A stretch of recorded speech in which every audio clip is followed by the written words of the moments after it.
پہلے کیا فرمایا؟ نہیں جانتا. جب دست قدرت آیا، ہاں میں جانتا ہوں، ہاں میں جانتا ہوں. میرے رب وہ 4 مسائل ہیں. پہلا مسئلہ کفارات، دوسرا مسئلہ منجیات، تیسرا مسئلہ درجات، چوتھا مسئلہ مہلکات. کفارات، منجیات، کفارات، منجیات، درجات، مہلکات. اللہ تعالیٰ نے ارشاد فرمایا، تم نے سچ کہا پیارے، تم نے سچ کہا پیارے. اب اے فرشتوں، مشکلات حل کرانے کا موقع آ گیا ہے، پوچھ لو پیارے سے. یہ سب حدیث کے الفاظ بیان کر رہا ہوں، حدیث کے الفاظ. پوچھ لو پیارے سے، پوچھ لو محمد سے. تو حضرت اسرافیل علیہ السلام، اب دیکھیے جو جیسا فرشتہ اس نے ویسے ہی سوال کیے. حضرت اسرافیل علیہ السلام نے پوچھا کفارات کیا ہے، یعنی وہ کون سے کام ہیں جن کے کرنے کے سبب اللہ بندوں کے گناہ بخش دیتا ہے. کیونکہ تختی پر سے گناہ اسرافیل ہی مٹاتے ہیں، لہذا پوچھا کہ کفارات کیا ہیں. اللہ کے حکم سے ہی مٹاتے ہیں، خود نہیں مٹاتے. کفارات کیا ہیں؟ تو سرکار نے فرمایا 3 کام ہیں. 3 کام جی، 3 کام ہیں. ایک یہ کہ سخت سردی میں جب مشقت زیادہ ہو، وضو کو مکمل کیا جائے. سخت سردی میں جب مشقت زیادہ ہو، وضو کو مکمل کیا جائے، یعنی تمام اعضائے وضو پر پوری طرح سے پانی پہنچایا جائے تاکہ وضو صحیح، مکمل اور کامل ہو جائے. اس کام کی وجہ سے گناہوں کی مغفرت ہو جاتی ہے. دیکھو تمہارے نبی نے تمہیں کیا کیا دیا.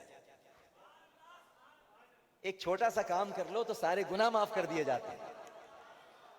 اس کام کی وجہ سے گناہوں کی مغفرت ہو جاتی ہے.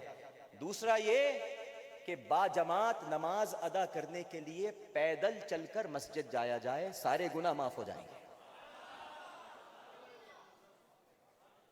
اور تیسرا یہ کہ ایک نماز کی ادائیگی کے بعد دوسری نماز کے انتظار میں بیٹھو، سارے گناہ معاف ہو جائیں گے. اسرافیل نے کہا اطمینان ہو گیا. پھر میکائیل نے پوچھا درجات کیا ہے، یعنی وہ کون سے کام ہیں جن کے کرنے سے انسان کے درجے بلند ہوتے ہیں.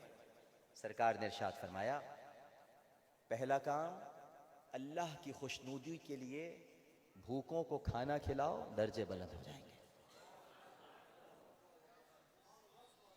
اللہ کی خوشنودی کے لیے بھوکوں کو کھانا کھلاؤ، درجے بلند ہو جائیں گے. اللہ کی خوشنودی کے لیے سلام کو لوگوں میں عام کر دو، یعنی ہر واقف اور ناواقف کو سلام کہو، درجات بلند ہو جائیں گے. اور رات کے وقت جب لوگ سوئے ہوئے ہوں اس وقت اٹھ کر نوافل ادا کرو، درجات. جی پھر حضرت جبرائیل نے عرض کی یا رسول اللہ صلی اللہ علیہ وآلہ وسلم منجیات کیا ہیں، یعنی وہ کون سے کام ہیں جن پر کرنے سے، عمل کرنے سے عذاب سے نجات ملتی ہے. حضور نے فرمایا کہ کام یہ ہیں کہ ظاہری اور پوشیدہ حالت، ہر طرح ظاہری اور پوشیدہ ہر طرح کی حالت میں اللہ کا خوف رکھو. ہمارے یہاں سے خوف خدا ہی توڑ گیا ہے. یہ ٹارگٹ کلنگ، یہ قتل و غارت، یہ 6 سال کی بچیوں کے ساتھ زیادتی، یہ قتل و غارت، خوف ہی توڑ گیا. تو ظاہری اور پوشیدہ دونوں حالت میں اللہ کا خوف رکھو.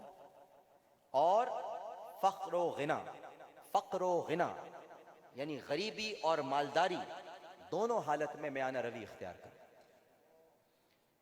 اور یہ افتخار چودھری صاحب کے لیے کہہ رہا ہوں، توجہ سے سنیں.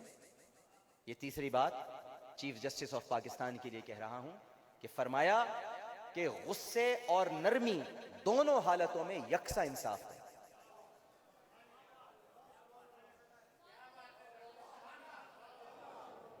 غصے اور نرمی دونوں حالتوں میں یکساں انصاف کرنا. پھر حضرت اسرائیل علیہ السلام نے عرض کی. اب انہوں نے کیا پوچھا ہوگا؟ منجیات پوچھنی جبرائیل نے، درجات پوچھ لیے میکائیل نے، کفارات پوچھ لیے اسرافیل نے. اب اسرائیل تو ایک ہی چیز پوچھ سکتے ہیں، مہلکات کیا ہے؟ یعنی وہ کون سے کام ہیں جنہیں کرنے سے انسان ہلاک ہو جاتا ہے. وہ کون سے کام ہیں جنہیں کرنے سے انسان ہلاک ہو جاتا ہے؟ فرمایا 3 کام ہیں. پہلا، کنجوسی سے کام لو اور کنجوسوں کے ساتھ لگے رہو. اللہ اکبر. یہ جو مال جمع کر کر کے رکھتے ہو، الہاکم التکاثر حتی زرتم المقابر کلا سوف تعلمون ثم کلا سوف تعلمون کلا لو تعلمون علم الیقین لترون الجحیم ثم لترونها عین الیقین ثم لتسألن یومئذ عن النعیم. یہ جمع کر کے رکھتے ہو. کنجوس اور کنجوسوں کی صحبت اختیار کرو گے تو ہلاکت میں پڑ جاؤ گے. پہلا فرمایا اللہ اکبر. دوسرا یہ ہے کہ خواہشات نفس کی اتباع کی جائے. جو نفس کہے اس کے پیچھے چل پڑے، ہلاک ہو جاؤ. اور تیسرا سارے ٹیلی ویژن اینکر سن لیں، سارے ٹیلی ویژن اینکر سن لیں. تیسرا کام مہلکات میں ہے، اور وہ یہ کہ وہ انسان ہلاک ہو جائے گا جو اپنے آپ کو دوسرے سے اچھا خیال کرنے لگے.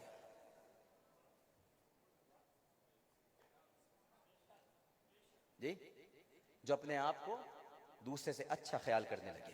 اللہ نے ارشاد فرمایا، میرے حبیب نے تمام سوالات کے درست جوابات بیان فرما دیے. میرے پیارے نے تمام سوالات کے درست جوابات بیان فرما دیے ہیں. جو کچھ کہا سب کچھ صحیح کہا، سچ کہا، امانت سے کہا. تو پہلے تو زمین والوں نے صادق اور امین کہا تھا، اب تو پیدا کرنے والے نے بھی صادق اور امین کہا.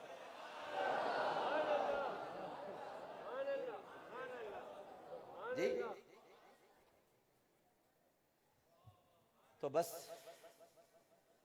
ختم کرتا ہوں اس بات پر کہ یہ معراج تھی، یہ معراج تھی.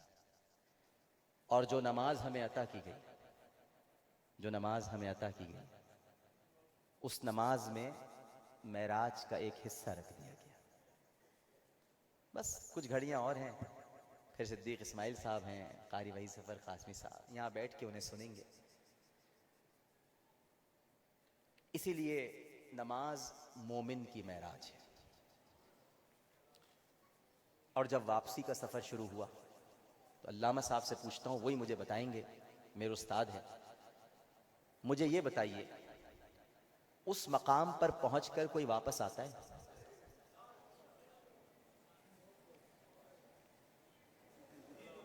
صدیق اسماعیل صاحب، علامہ صاحب، اس مقام پر پہنچ کر کوئی واپس آتا ہے؟